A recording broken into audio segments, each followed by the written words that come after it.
بسم اللہ الرحمن الرحیم، بہت شکریہ۔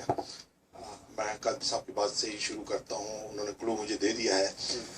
انہوں نے کہا ہے کہ جی سب کی نظریں فوج پہ ہیں اور فوج ہی جو ہے وہ کرپشن دور کر سکتی ہے، فوج ہی جو ہے وہ مجرموں کو جو ہے پکڑ سکتی ہے، فوج ہی جو ہے عدالتوں میں جو ہے جن کو سزائے موت نہیں ملتی ان کو دے سکتی ہے۔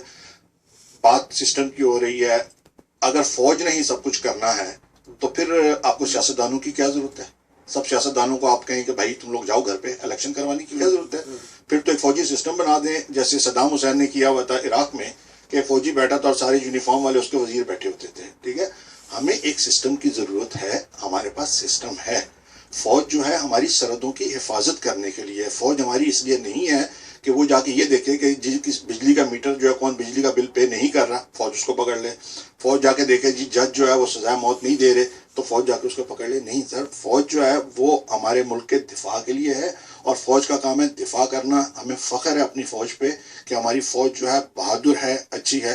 ٹھیک ہے، اب یہ کہ ہمارے ملک میں اتفاقات بہت ہوتے ہیں۔ اب دیکھ لیں جیسے پاکستان بنا ہے، اب سسٹم وہیں سے خراب ہونا شروع ہوا ہے جب ہمارا پاکستان بنا ہے۔ پاکستان تو دیکھیں قائد اعظم محمد علی جناح نے اور ان کی بہن نے اپنی پوری جوانی جو ہے وہ انہوں نے پاکستان کے لیے وقف کر دی، جوانی سے بڑھاپے تک بیچارے ہوئے۔ لیکن یہ کہ وہی قائد اعظم محمد علی جناح جب بیمار ہوتے ہیں تو اتفاق ہی ہوتا ہے کہ راستے میں جو ایمبولینس خراب ہو جاتی ہے، ان کا انتقال ہو جاتا ہے۔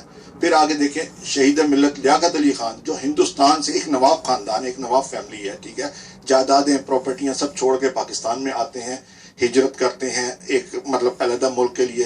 اسی شہید ملت کو جو ہے راولپنڈی میں جو گولی مار دی جاتی ہے اور گولی مارنے کے بعد اسی موقع پہ ان کا جو قاتل ہے جس کا نام سید اکبر ہے، آن دا ریکارڈ ہے، ٹھیک ہے، اس کو اسی موقع پہ مار کے گولی مار کے اس کو ختم کر دیا جاتا ہے، سسٹم ختم ہو گیا۔ پھر تیسرا اتفاقات آتے ہیں جی جنرل ضیاء الحق صاحب آئے۔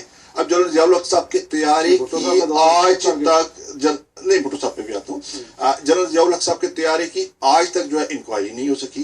دیکھیں پورا جی ایچ کیو تھا، ہمارے جنرل تھے، کرنل تھے، کیپٹن تھے، میجر تھے، وہ بیچارے سب کے سب شہید کر دیے گئے۔ کس نے کیا، کیسے کیا، کون کیا، کوئی پتہ نہیں۔ ٹھیک ہے، معذرت چاہتا ہوں میں بھٹو صاحب کا جو ہے، بھٹو صاحب دیکھیں، اب بھٹو صاحب آئے ہیں، اب بھٹو صاحب کا ایک بہت بڑا اہم رول ہے پاکستان کی سیاست کے اندر، جمہوریت کے اندر۔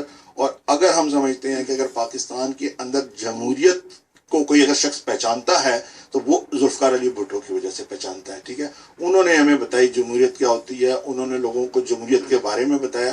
لیکن آپ یہ دیکھیں، یہ وہی ذوالفقار علی بھٹو ہیں جو یہ چاہتے تھے کہ تمام عرب ممالک کی جو دولت ہے وہ پاکستان میں لا کے اکٹھی کی جائے اور پاکستان کو اسلام کا قلعہ بنایا دیا جائے، جس میں شاہ فیصل ان کے ساتھ ایگری تھے، جس میں یاسر عرفات ان کے ساتھ ایگری تھے، جس میں ان کے ساتھ چند اور لوگ بھی ایگری تھے۔ لیکن ایک ایک کو کر کے سب کو ختم کر دیا جاتا ہے اور بھٹو صاحب کو بھی ختم کر دیا جاتا ہے۔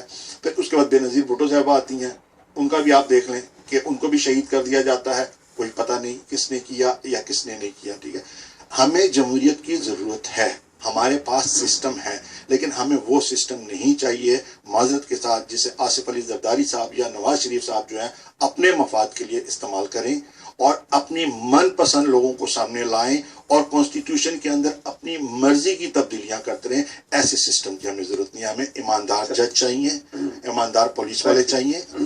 میجر صاحب آپ اس پہ ذرا اپنا سے سارے کام کرتے رہے یا ہماری اوقات اتنی نہیں تھی کہ ہم کچھ ایک قوم بن سکیں؟ پاکستان کو چلانے کے لیے جمہوریت کی بہت سخت ضرورت ہے، ڈیموکریسی، اس کے علاوہ ہمارے پاس کوئی اور راستہ نہیں ہے، کیونکہ ہم نے جنرل سکندر مرزا سے لے کے اور جنرل مشرف تک کی ڈیموکریسی دیکھ لی ہے، سوری یہ ڈکٹرشپ دیکھ لی ہم نے۔ ٹھیک ہے، تو مطلب وہ کیونکہ ڈیموکریسی اسی طرح ہوتی ہے کہ جتنے وہ سیاستدان ان کے ساتھ مل جاتے ہیں پھر کچھ عرصے بعد وہی سیاستدان اس کو اٹھا کے باہر پھینک دیتے ہیں اور پھر وہ ایک پولیٹیکل لیڈر آ جاتا ہے، پھر اس بعد میں اس پولیٹیکل لیڈر کو پھینکتے ہیں، پھر کوئی ڈکٹیٹر آ جاتا ہے۔ ٹھیک ہے، اب جو تاریخ کی آپ نے بات کی ہے، تاریخ یہ ہے کہ جب سے پاکستان بنا ہے اس وقت سے یہ ہے کہ ہماری جو پاکستان کی کہتے ہیں نا جو رگیں ہیں، رگوں کے اندر ایسے لوگ گھس گئے ہیں جن کو آپ اسلامک ایکسٹریمسٹ کہہ سکتے ہو۔ ٹھیک ہے، اب ہمارے یہاں بہت زیادہ خوف ہوتا ہے، خوف اس طرح کا ہے کہ آپ دیکھ لیں جیسے گورنر ہے وہ سلمان تاثیر صاحب، ان کو ایک بندے نے پولیس والے گارڈ نے ان کو گولی مار دی ہے، ٹھیک ہے، اور اس نے گولی مارنے کے بعد اپنے آپ کو قادری بنا لیا، ٹھیک ہے، ایک اس نے اپنے آپ کو منسوب کر دیا کہ میں ایک اسلامی جماعت سے اس نے آپ کو منسوب کر لیا، جبکہ اس کا